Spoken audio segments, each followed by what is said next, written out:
Hey, are you listening to me? We are talking about our daughter's career path for her senior year at high school. But my wife is just looking at her phone. I'm talking about something important to you. Shut up. If she wants to go to a college, then she has to pay for it herself. I don't have money to give to a stupid daughter who can't take care of her own grandmother. Huh? What in the world? I looked at my wife's phone and saw something outrageous on the screen. My wife Dorothy and I have been married for 18 years. Our only daughter Anna is a sophomore in high school. Thank you for the meal. Please go do the dishes. Okay. Hey, aren't your exams coming up soon? Yeah, that's why I'm studying now. You should also start thinking about what path you want to take in the future. I know. It was that time of the year I get concerned about Anna's future career path, but I'm relieved that she's growing up well. Like this, the three of us, we're getting along and living a peaceful life together. But there is one thing that worries me a little, and that's my mother-in-law Martha. My mother passed away soon after I got married. At the funeral, Martha said and did something inappropriate. Mom, you're my daughter's husband now, so don't cry over something like this. What? The reason she died so early was because of her bad behaviors on a daily basis, right? She'd say very insensitive stuff at me who was crying at the time, and she also made fun of my mother. What are you talking about? That's inappropriate. If you're going to talk like that, then get out. What the hell? My wife Dorothy was furious with Martha, while I was too stunned to speak back. Since then, I haven't had any contact with Dorothy's side of the family and haven't seen my parents-in-law. Martha's attitude was horrible, but I feel like my anger faded over time. It's not like we have completely cut ties, and I wonder if it's okay for us to continue not interacting with them. They are grandparents to my daughter after all. That's what I think about sometimes. And then, I received the news that my father-in-law had passed away. Since he was my wife's father, we attended the funeral. Honey. Martha was in tears at the funeral. Martha, whom I hadn't seen in a long time, looked weaker and smaller. I guess she is grieving from the bottom of her heart over the loss of her loved one. A few days later, Dorothy was staying at my parents-in-law's house for the funeral and inheritance procedures. When she returned home after her short stay at her parents' house, she proposed to move in with Martha to me. My mother is the only one living in their house now, and she seems to be depressed. I see. I pictured Martha crying alone. With my father-in-law gone, she must be feeling very lonely. I was thinking that we could move in with her. Please? Yeah, okay. I agreed to live with Martha in the end. So, we moved into my parents-in-law's house. But once we started to live together, I look forward to living with you, Martha. You haven't done anything great as a husband until now, so you should work hard to make up for it. What? Now, go bring me some tea. Can't you see I'm being depressed here? You should be more considerate. She took out her frustrations on me. I decided to move in with Martha because I thought she was lonely. But what is with her attitude? And Dorothy and I both work, but she leaves all the house chores to me. Hey, is dinner ready yet? I just got home from work. You are such a bad husband. I'm really disappointed in you. Ugh. Why does she always complain about me so much? And now, my mother-in-law began to harass Anna. Hey, Please go fold the laundry.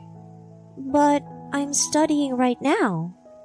What a charmless girl you are. You're just like your own father. What? You can't even obey to your elders? Girls are supposed to help around the house instead of studying. Huh? You're really annoying. Anna was at her adolescence, so she became rebellious towards Martha. Studying is useless. Doing the house chores are much more useful. You're freaking annoying. My goodness, you're such a useless child, aren't you? The relationship between Martha and Anna was getting worse. It came to the point where I was regretting why we were living with her, and wondered why I had agreed to live with her. Dorothy, on the other hand, was gradually being brainwashed by Martha. When Martha lies and cries, Dorothy defends her and doesn't listen to what Anna and I had to say. Mike and Anna are always harassing me. Please do something about it, sweetie. You're disgusting. Harassing my own mother? I've never harassed her. Ever. He always crumples up my laundry, and it's just terrible what he does to me. I've never done that before. Rather, she's the one who complains and harasses me all the time. How dare you talk like that? You're not being a good husband at all. No, Gran was lying, and all you do is take her side. Stop butting in. It's all thanks to me that you can live your life right now. You do know that, right? Believing in her mother's lies, Dorothy began to swear at me and her daughter. While this frequently happened, Anna became a senior in high school, and on the day of a parent-teacher conference at her daughter's school, I attended every parent-teacher conferences, and I always told Dorothy about it. And this time again, we were talking in the living room after dinner. But Anna's thinking about going to college too. Yeah, I narrowed it down to a few places that have the department of my choice. Her teacher said that if this is the college that she wants to go to... Hey, are you even listening to me? Dorothy wasn't saying anything and was just looking at her phone. She didn't seem like she was listening to me, and she didn't even look interested, which was the same as how she was last year. Hey, I'm talking about something important to you. Shut up. If she wants to go to college, then she has to pay for it herself. I don't have money to give to a stupid daughter who can't even take care of her own grandmother. Huh? I rolled my eyes at Dorothy, who said this in an annoyed tone. What on earth is she even saying? Huh? What do you mean stupid? I don't have any money of my own. And you're being so responsible, Mom. You have some nerve to only depend on me when you need money. You have a thick skin just like your father. What kind of things did he teach you? Excuse me?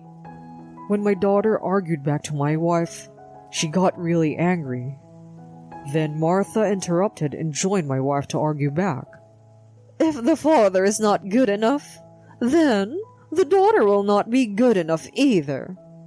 A daughter who doesn't know her place and gets cocky doesn't deserve to have anything paid for her. That's right. Why should I pay my money for a selfish, stupid daughter? How dare she say that Anna was selfish? We have been saving for our daughter's college fee, and it's not like we didn't have any money. I couldn't take it anymore that Dorothy and Martha would say something like that just because they didn't like us. If you're going to be this annoying about money, then fine. Let's get a divorce. I was so frustrated that I declared for a divorce. There is no way you can afford Anna's college fee on your own, you idiot.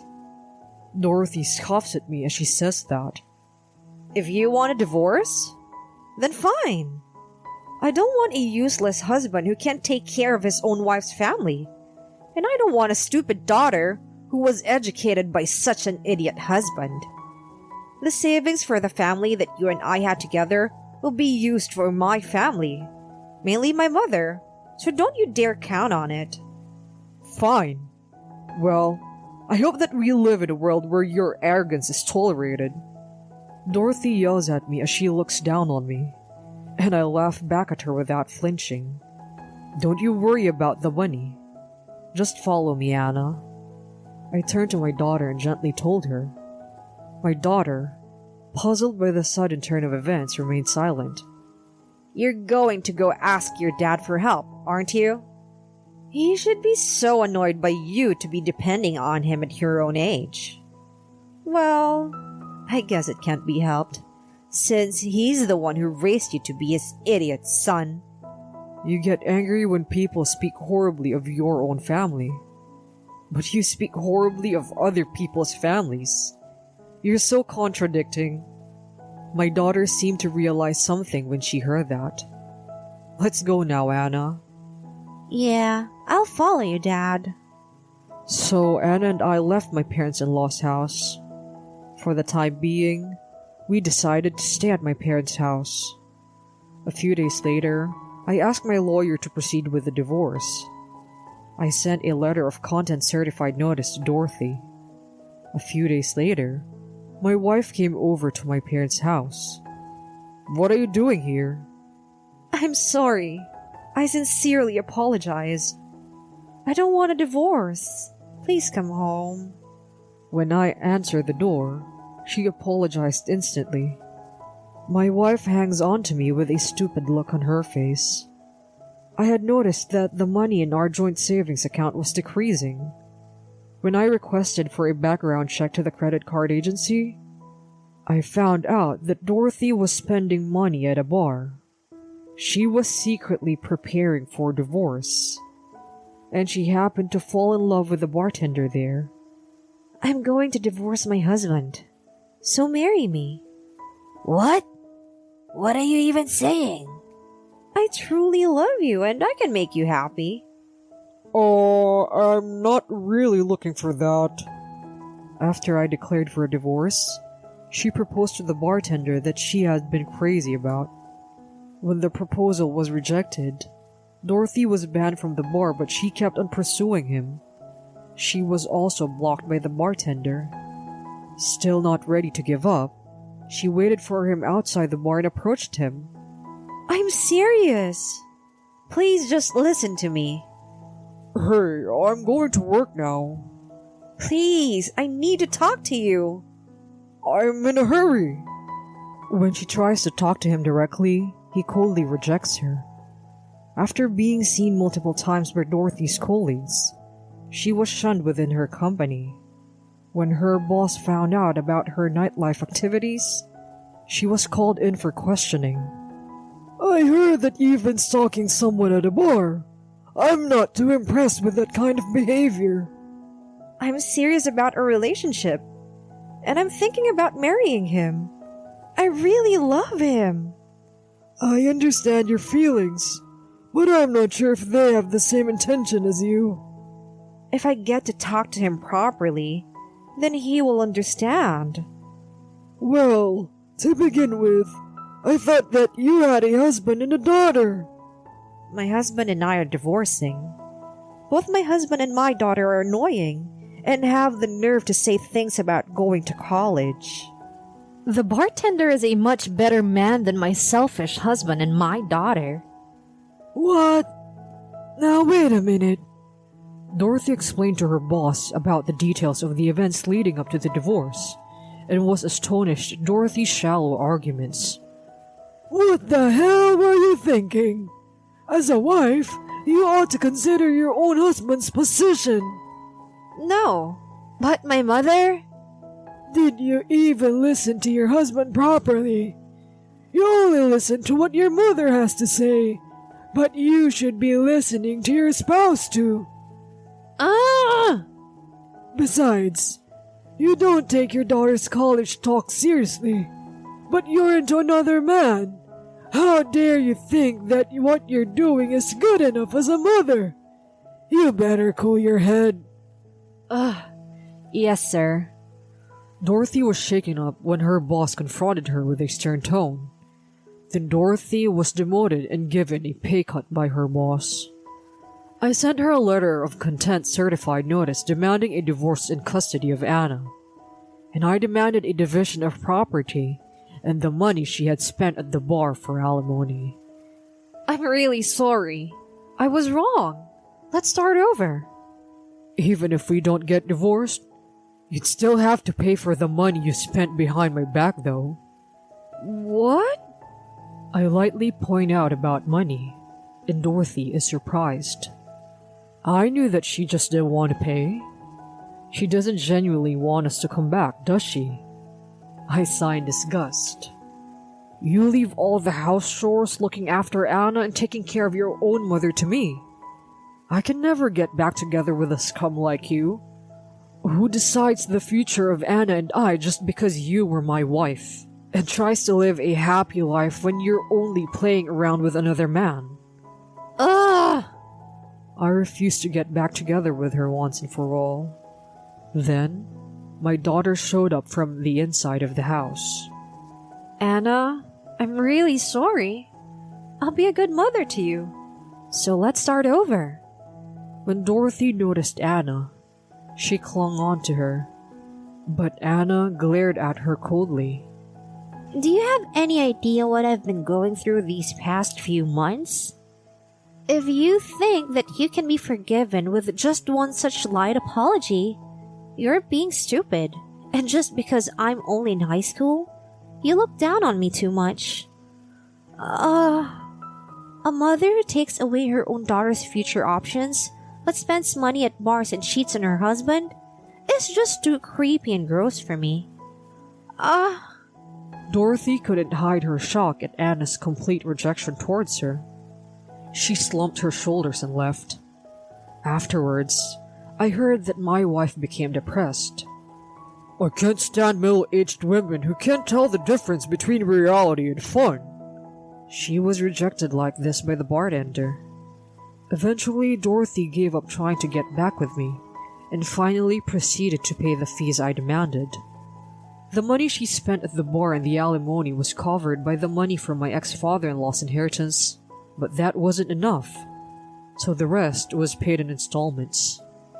The monthly alimony and child support payments are difficult for Dorothy, who had a pay cut at work. With the alimony and child support payments and the payment for the facility, my ex-wife's life has become quite tight. Another tough month. She has to do all the house chores by herself, and she is living a lonely life on her own now. My daughter and I are spending peaceful days at my parents' house. She is doing her best to pass the entrance exam for college, despite everything that had happened. Here you go, your dinner. Why don't you take a break? Thanks. I was actually just getting a little hungry now. I'll eat now. You're working hard, but don't push yourself too much. I'm going to do my very best and become an independent woman who can live on her own without depending on anyone. I see. I laughed at her jokingly. But if my daughter is working hard to follow the path that she has chosen, I'll do my best to support her. And I want her to be truly happy, more than anything.